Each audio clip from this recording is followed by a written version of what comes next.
Right, hey guys, welcome back. I'm Rob, and this is Cultured. Bryson Tiller finally released another album, Anniversary. So if you have seen how the album is formatted, at all, you'll know it's formatted very similar to his biggest, most respected album, TrapSoul. You know, it's all caps, there's spaces between each letter. Even the picture itself, the cover, is very similar. So hopefully he can sort of deliver that again rather than true to self. You know, everyone was quite disappointed with how that one turned out. So I want to start by saying I'm not really a big fan of R&B. It's far too slow and not enough happens in it to keep my focus. I have a very, very short attention span. So when it comes to things I'm not that interested in, I just get distracted really easily and I lose focus on it. But when I'm reviewing albums, I can't get distracted because I'll miss the album. So forcing myself to sit there and just listen to songs with a wavy synth and the artist just going, yeah, whoa, it can be quite difficult to get through.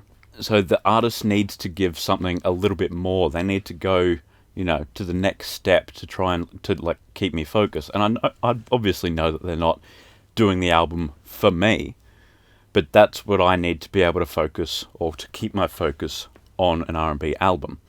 But I do like Bryson Tiller because usually he does deliver that a little bit more. He raps throughout the songs at some points. So if I'm listening to a song and I see the lyrics look like this, I know that I'm probably not in for a very good time. But for the most part, Bryson's lyrics are much longer, so I know that, I'm not going to get too bored or anything. And that, in saying that, it doesn't mean that I find songs with, short lyrics to be boring. I like Joji. He's not really that different from R&B either. Very similar topics, very, sing-songy still, and a small amount of lyrics. But he has a lot more texture in the production, and he seems to focus a lot more on the evocation of emotion from the beat. Yeah, at least more than most R&B that I've listened to anyway. And Bryson seems to offer a very similar diversity from the genre. There is often a lot of depth within the production. In I'm Ready For You, Things Change, and Next To You especially. He includes vocal samples, which I'm just a huge fan of to begin with, as well as much more fleshed out progression throughout the song. Things Change especially as well, with that it had a very simple beat switch that was very nicely done. It was an obvious one. I knew it was coming. It was no sicko mode. I think it would have been worse if it was. It felt very, very natural the way it happened. The interlude on this project, Timeless Interlude, is one of the best interludes I've ever heard. It still doesn't top hearing Snitches and Rats for the first time though. If I had to listen to one of them 5 times, it would be Timeless Interlude, 100%. This really highlights what I like about Bryson as well. Just listen to what he does here.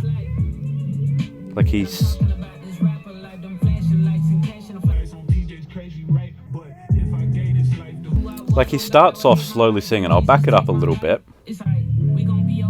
So he's singing nice and slowly here. It sounds nice, sounds pleasant, you're liking it, and then he switches it up.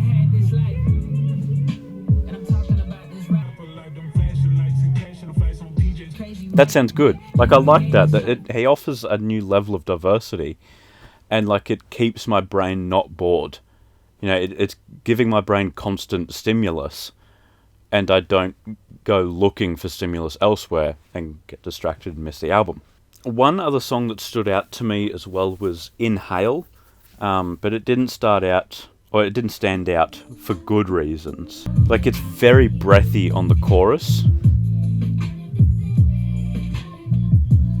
to the point where you can't really understand what's being said. Obviously, breathy matches the title, Inhale, but I don't know what's being said now. I have no clue. I thought that one was a little bit weird, and if I'm listening to this after the first time, if I'm listening to it, I'm going to skip it every single time. So yeah, I didn't really like that one at all. But again, it's a great example of what I like about the album. Bryson especially, this comes in at about a minute 30. Like, this is quite fast, but it's still very relaxing. It still matches the R&B vibe. So like, yeah, I really, really like that. The production there, obviously, as you heard through the couple of songs I played, it perfectly matches his voice. So yeah, it was a pretty good album. Even then, it's still not entirely my style. I wouldn't go out of my way to listen to it. If it came up on shuffle, I probably would like let the song play, depending on the song. If it's in Hail, I'm skipping it. Pretty much any other song on there. Like, I really enjoyed Keep Doing What You're Doing, with the message from his, I think it was from his grandma, and I'm Ready For You. The vocal sample in I'm Ready For You was just beautiful. I loved that.